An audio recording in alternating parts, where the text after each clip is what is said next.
Today we are talking about out-of-network claims. This is a good one. So if your carrier told you last year that they saved you hundreds of thousands of dollars on out-of-network claims, what they didn't tell you is that they also charged you for saving it. That's called out-of-network repricing. And unlike spread pricing or rebates, this one doesn't even have the courtesy to hide behind pharmacy complexity. So, how does all of this work? When an employee sees an out of network provider, a bill comes in. These bills are often super inflated. Your carrier or your TPA uses a repricing vendor to negotiate that bill down to a quote unquote reasonable number. And then they charge you a percentage of the difference as their fee.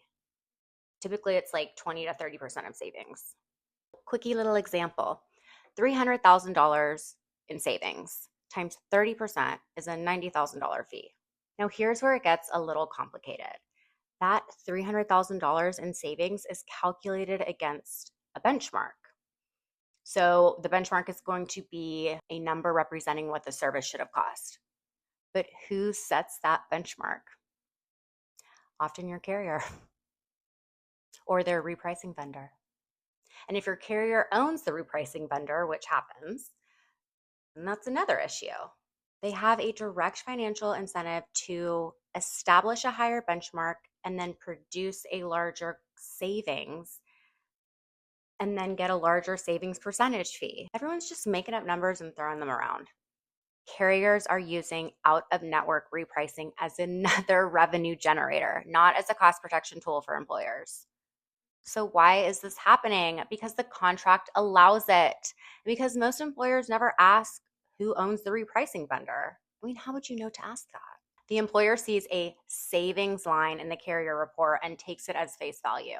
The broker, if they're not specifically looking for this, might not flag it. It's really not top of the standard renewal conversation. You're paying a percentage of savings you can't independently verify, calculated against a benchmark that you didn't set by a vendor your carrier owns. And it's all in the contract. 3 specific things to push for. Number 1, fixed fee repricing arrangements. A flat fee per repriced claim, not a percentage of savings. Remove the financial incentive to inflate benchmarks. Number 2, independent benchmark methodology. Disclosed, auditable, and not set by the entity collecting the fee. Reference pricing tied to Medicare multipliers is one of the most common alternatives.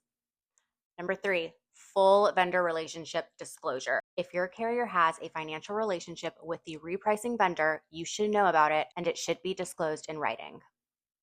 I'll do one more. Number 4, audit rights on every claim where a repricing fee was addressed. All right, next week we are talking about managed to contract. See you next week.